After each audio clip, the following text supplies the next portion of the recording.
Hello. On this edition of Commuter Connections, we'll show you how MDOT MTA is preparing to transport students for the big return to school. We've got helpful safety tips for your commute on transit. MDOT MTA has a new transit store that's serving customers. We've got a look at new marked ticket vending machines, all here on Commuter Connections.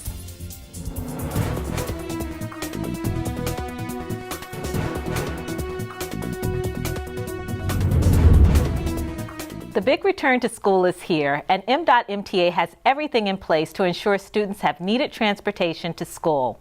MDOT MTA School Transportation Coordinator Stacey Hawley joins us with a look at this effort. Welcome to Commuter Connections. Thank you. So, when do Baltimore area students return to school this year? Baltimore area students return Tuesday, September 4th. Oh wow, so they start now after Labor Day. They're starting after Labor Day, yes. Okay, and how many students would you say MDOT MTA transports to school each day? MDOT MTA transport approximately 16 to 18,000 students per day. That's quite a few. And how long has the agency provided this service? The agency has provided this service since September the 4th, 1975. Oh, so it's been many years. Yes, many yes. years. And what would you say that you're doing, that MDOT MTA is doing to actually prepare students on Baltimore Link? Now that, we have Baltimore Link service, how are you preparing them for the upcoming school year to ride on the system? We are sending out informational packets as well as school brochures and timetables so that the students are able to get those and see where their school is located and what buses they need to catch. And what would you say is probably one of the biggest challenges in getting students ready to ride transit to school? The biggest challenge is to make sure that they actually receive the information ahead of time so they have time to process it. So they'll know, okay, won't feel scared. They'll know, okay, this is the bus I'm supposed to catch and what time to get there. Mm-hmm. And what are some of the tips that you're giving to students just to get them prepared to get back on the buses, to get back to school so that they're arriving on time? Make sure that the students arrive at the bus stop at least 10 to 15 minutes ahead of schedule so that they'll be there calm and ready when the bus arrives. Also to check the destination sign to make sure that they are getting on the correct bus. And now MDOT MTA has the new transit app. So Right. I'm sure with the, a lot of the students have their cell phones, they probably can use the Yes. transit app to make sure and they know that they're not going to miss that bus. Right? And there used to be the Ride, Respect, and Relax campaign. Is that still in effect? Campaign or not, we hope that the students actually follow that every day. They just need to remember that once you ride MTA, respect everyone around you and relax and enjoy the ride so you'll get there safely, quickly, and enjoyably. And then you're just being respectful of the other people that are on the bus as well. Right. Is there anything new, because I know with the S passes, is there anything new that's taking place with that students need to know about? Well, last year students started, middle and high school students, they started using something called the One Card. The One Card is like a student ID that they would use school days only from 5 a.m. to 8 p.m. And they just go tap it on the fare box, the Metro gate, or show it to the fare inspector, and they're allowed to ride our service. Also, they'll be using the green and red prepaid tickets, and those tickets are actually green and red, so it's obvious. The operator will know to accept those and let the students ride. That's when schools are closed, and it's not on the calendar, but they have some function they need to go to, and they notify us, and we let them use those to ride our service. And can they use those for transfers? Yes, they can use those for transfers. Just ask the operator and they'll punch them out a card that they can use to get on the next bus. So it sounds like a lot's going on and school will be back in session real soon. So where can students and parents get more information on Baltimore Link and travel on MDOT MTA? Students and parents can check subway stations. They have the timetable brochures, and also check mta.maryland.gov. Under supplemental service, it'll give them their school name, the service that goes directly to their school, as well as the other buses around that area that they would need to catch to get home. Okay. Well, Stacey, thanks so much for coming on and talking with us, and good luck with back to school on transit. Thank you. Up next, a few tips on how to make your commute on transit a safe one. Stay with us.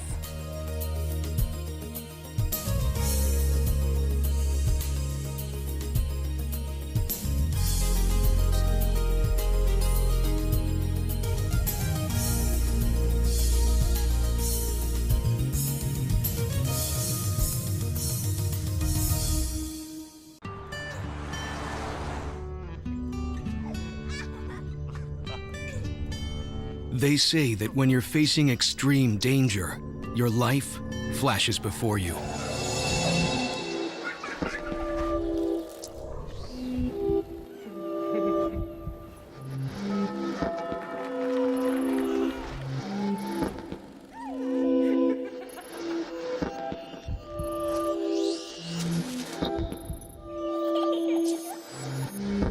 If you think that's sad, consider facing it before you even have enough life to flash before your eyes. Car crashes are a leading killer of children 1 to 13. Deaths and injuries can be prevented by using the right car seat. Visit safercar.gov/the-right-seat to know what is appropriate for each age and size. Keeping your transit ride safe is of paramount importance to MDOT MTA. It's part of everything the agency does for its transit services and transit properties. Joining us with a look at MDOT MTA's safety initiatives is the agency's Chief Safety Officer, Cedric Johnson. Hi, Cedric. Welcome to the show. How you doing? It's a pleasure. Thank you. Now, on a previous segment, we talked about the big return to school for students. With the start of school, what safety tips could you provide students who are traveling on MDOT MTA's transit system? In safety division, what we try to do is have the students follow the 3 R's. The 3 R's are ride, respect, and relax as they get there, get on our systems. They want to make sure that they have their standing away from the bus stops as the buses pull in, be prepared with their fares, be respectful on the bus. Also, use of profanity, those type of things. You want to make sure that you're very respectful to the patrons that are riding. Also, we want to keep in mind that the bus operator is in full control of the vehicle, and you have to follow and respect the bus operator. Now, does MDOT MTA conduct any outreach initiatives to help communicate to students about being safe on transit? We do. We do it with the Baltimore City Public School Systems, along with Baltimore County Public School Systems, where they go out with a coordinator and they will make sure they are aware of the 3 R's and what to do and what not to do on our MTA systems. And on, I guess, more of a broader level, how important is safety in transit, and more specifically to MDOT MTA? It's very important. Again, safety is the #1 goal in MTA, so it's a very big push. So if we run into issues out there, what we do is proactively approach them. So I have safety officers go out to the different locations, internal and external, and they speak and go over what our safety plans are. Now, I know MDOT MTA has won many safety awards in the past. Tell us a little bit about some of the things you've been recognized for. Well, we were recognized through APTA for the bus system safety awareness campaign in 2017. Also, we had a 2017 APTA award for our bus, again, system safe riding. Our bus was the safest bus system throughout the nation that was put in for. We actually put in for the one this year. Also, we had a safety officer that was recognized as an unsung hero in 2018 for a Selma Award. He's pretty good. It's Matt Morgan. Matt Morgan's one of our unsung heroes that's assigned to the MARC train systems. So you all have won quite a bit of recognition. You've got quite a bit of recognition there. Yes. I know you touched on it a little bit with the students about how they can be safe. So when you're looking at MDOT MTA bus riders, what are some general safety tips just for anyone who's riding on the buses? Just give the bus enough clearance when they come in. Do not run after a vehicle when it's pulling off, because the bus can't stop on the dime, or the train. You must wait in the proper areas prior to you boarding the position. You want to wait and allow the customer to get off the bus. You want to allow clearance so you can make sure you hit every step as you approach, so you won't trip or fall as you get in there. And when you get on the bus, you must stand below the standee lines on the bus itself.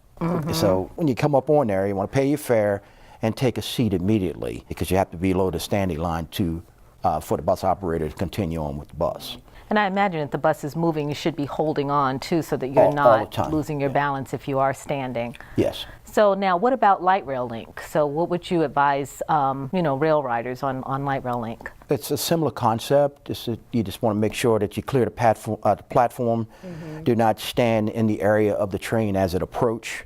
Make sure that you're in the proper area prior to entering and exiting the train. So you allow the riders to exit the train prior to you going on. Right. So I see a lot that's trying to push their way on, and you have to allow the other ones because they got to get a clear step to come off so they won't fall off, and then you need to see getting on the train. Yeah, and Same sometimes thing. people are rushing to seats or something, so they see one and they are Correct, getting yes. on versus letting people get Yeah, off. that's the biggest issue there. And then again, holding on.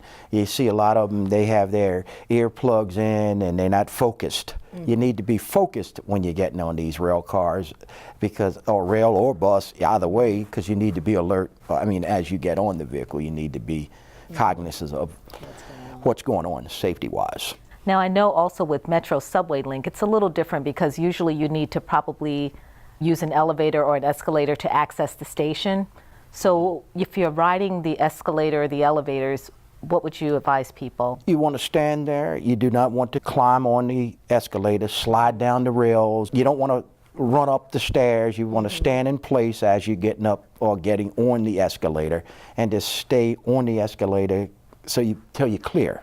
So it's safety first, so you want to make sure you're not rushing up the elevator to cause yourself to trip or have somebody else fall. The same with the elevators. Now you get into the elevators, you want to wait till the elevator opens and clear, allow people to get out the elevator first, then you get on. We get a lot of people rushing into the elevator prior to the other ones getting off, and that causes a problem because the doors want to close and it causes jammage of the doors and people can get hurt up there. So it's all about safety. And it sounds like what you talked about probably also covers MARC train. Same type of safety tips if you're on the MARC train system as well. Same thing, it's all platform related. I've been on the MARC train, I've been in areas where platforms, the train comes so close because we share the tracks with, on the other side, you got Amtrak going. If you don't stand away from the platform, you're subject to get that train striking you prior. It's all about platform safety. You must stand back clear so the train can come in and make a proper stop, and then again, boarding. It's always boarding the rail or exiting. Let the people get off the train safely, and then you go on the train safely. Now, I know with Mobility Link, that's probably a little bit different, but how important is safety when you're serving people with disabilities? Be respectful. Know the person that you're picking up. Know what their capabilities are. You must give them enough clearance, allow them to put the wheelchair ramps into the areas where they need to pick up the particular patrons, and be aware of your surroundings as to safety. Some areas are very difficult, but you just got to be cognizant of the areas that they're putting those ramps down at, and then they need to be aware that once a ramp is down, then that means that they're boarding a passenger. So in addition to the informational and the instructional outreach component, what are some of the other duties of the MDOT/MTA Safety Division? Without Safety Division, we do the accident investigations, we do workplace safety, safety in the shops and the offices, wherever it requires investigation. Okay. And roughly how many employees make up your Safety Division? Roughly 85 employees. That's including the state employees along with the contractors that I have on board. And this has all been a lot of good information. If people want to hear more about the safety tips you shared today, as well as other safety information, where can they go? Well, you could always use our website. It's at mta.maryland.gov. And we also have a safety hotline for reporting any hazards. And the telephone number is 410-454-7150. Okay. And they can report any hazards, any type of safety-related incidents throughout MTA. Cedric, thanks so much again for coming on the show and sharing all this important information with us. I appreciate it. Now, just ahead, a look at the new MDOT/MTA Transit store when we continue. Stay with us.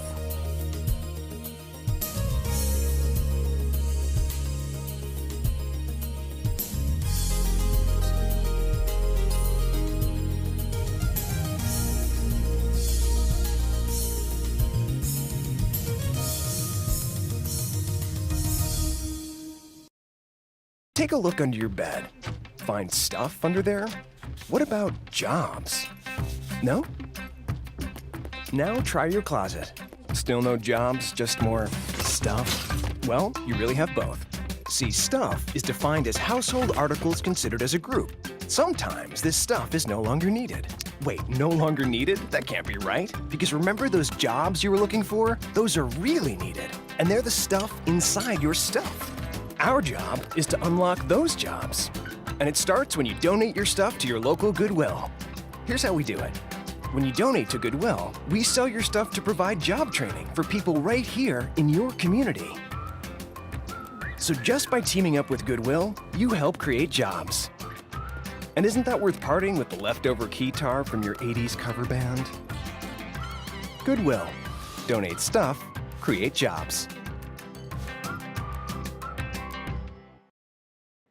As part of the objective of providing transit patrons world-class customer service, MDOT MTA recently opened this new, spacious, state-of-the-art transit store, which replaces a smaller, older one here at MDOT MTA headquarters. Tom Randall, the store's manager, joins us with a look at this new facility. Hi, Tom. Thanks so much for joining us on Commuter Connections. Great to be here. So for our viewers who may not be familiar, what is the transit store and what are some of the items and services that are sold here?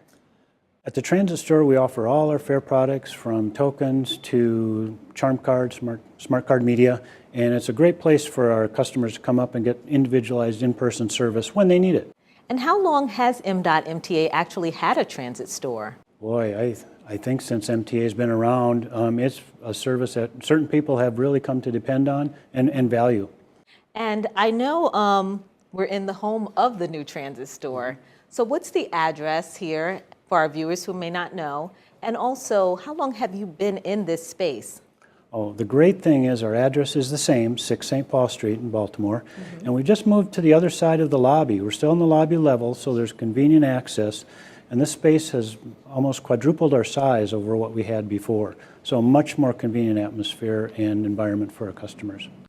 What has this new location meant for the MDOT MTA transit store?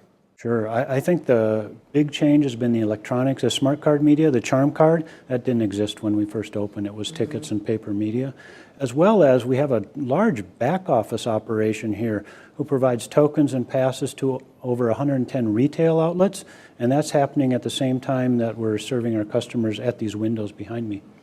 And how many people would you say that you actually serve each day? Boy, there's hundreds of people that come through here, especially during pass sales. I know we distribute over 15,000 monthly and weekly passes on a continuous basis. That's quite a bit. And what has been the customer reaction to the new store? It's been great once they find us. We've still got signs up, but we're still escorting people across the lobby through the door. They've enjoyed the space, they've enjoyed the environment, and they've enjoyed the additional information that they can get here. That's wonderful. And I know we just celebrated the 1-year anniversary of Baltimore Link. And I understand that the transit store played a major role in assisting customers with the new service. Tell us a little bit about that. Boy, we did, especially during the beginning of the service when we had a couple weeks of a fair holiday. That was very important to get that information out to customers, and we had a lot of questions on it. Since that time, we've been providing some guidance on the new system, as well as additional brochures and handout information that we have the space to provide now. So how many employees does it take to run the transit store? We have 6 employees, 3 cashiers working in the front and 3 in the back office, as I mentioned, and 1 manager. Oh, okay. And what are your hours of operation? We operate 8:30 to 4:30 Monday through Friday, and during past sales we open at 8 a.m. for additional customer convenience. Oh, okay, well that's great. And for our viewers who may want to get more information on the new transit store and other MDOT MTA services, where can they go? Oh, all our information is on the website, mta.maryland.gov. So we have important information on what our fare products are, what the fares are, the routes are, and links to other resources as well. Okay, well Tom, thanks so much for joining us again. You're very welcome. Coming up next, a look at new ticket vending machines being installed on the MARC system. Stay with us.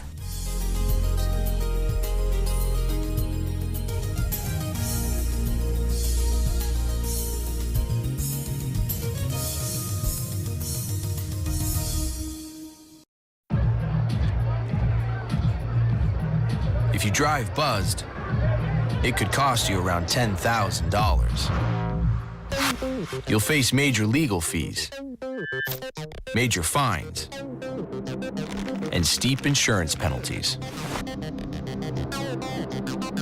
You could lose everything. Buzzed, busted, and broke. Because buzz driving is drunk driving. If you ride the MARC train system, you may have noticed new ticket vending machines placed at various MARC station stops. It's all part of providing commuters the best in customer service. MARC Train Manager of Project Development and Contract Compliance, Josh Wolf, joins us with more on these new machines. Hi, Josh. Welcome to Commuter Connections. Thank you for having me. I'm glad to be here. Good to have you. So tell us, where are these new ticket vending machines being installed? So MARC Train has installed the new vending machines at all their stations along the 3 lines, the Penn line, the Camden line, and the Brunswick line. Okay, and what are some of the fare ticket products that you can purchase in these machines? So you can purchase all of MARC Train's tickets and fare products with the exception of the Transit Link card, which requires WMATA Smart Card. Okay. Now, I know you said that they're being installed everywhere, so all of the commuters will be able to have access at every MARC Train station stop? So 95% of our riders will have access to a ticket vending machine. There are a few small stops that have maybe 2 or 3 riders a day, the flag stops, but the majority of our riders will have access to the new ticket vending machine. So we're really excited about that. We actually added new machines with the deployment. So we now have a machine at West Baltimore, at Bowie State University, College Park, and Metropolitan Grove. So we're really excited that those riders now have access to purchase their tickets directly at the station. Well, that sounds great. And with the new machines, how do the new ones differ from the old machines? Like, what are some of the new features? So the new machines are faster and they're more reliable. They're also more secure with up-to-date card security, so that your credit card information is 100% secure, and now reads the chip. So, which is really exciting. And then they're more flexible, so we have more payment options. So you can now use Apple and Google Pay. In some select locations, you can actually pay with cash. Now that sounds wonderful. What has been the reaction from MARC Train riders? It's been overwhelmingly positive. They're really excited about the changes, about the new payment options. They're excited that you can now purchase tickets with your smart benefits. So they've been excited about that. And we also now have available you can pay with your reduced fare. So if you have a reduced fare ID, you can now purchase reduced fare. Okay, and for those who may not be familiar, what are smart benefits? So smart benefits are benefits provided by the federal government. They're administered through WMATA, which allow you to, it's a benefit that's provided by the employer that you can use on MARC or Metro or both, depending on your ride. Okay, and with the new ticket vending machines, would you say that they're pretty easy to use and understand? I would say so. We spent months working on the interface so that they're easy to use and as simple as possible. And we've gotten a lot of great feedback, and we're still working on some improvements that will be coming really soon. Oh, okay. So you'll have to tell us about those. Absolutely. And what did this all cost, MARC Train and MDOT-MTA? So the great thing is this actually cost MDOT and MTA nothing. So it is a revenue contract. So the provider of the machines takes a commission from each ticket, but there's no out-of-pocket cost, which allows us to invest in great projects like our new Charger locomotives. Oh, that's awesome. So now if someone wants information, about the ticket vending machine or some of the other fare products that are offered through MARC Train and MDOT-MTA, where's the best place for them to go? Well, they can consult the MARC Riders Guide, which is available at all our stations, or they can visit our website at mta.maryland.gov. Okay, great. Josh, thanks so much for talking with us today. Thank you for having me. All right. That brings us to the end of another edition of Commuter Connections. Thanks for joining us. We'll see you next time.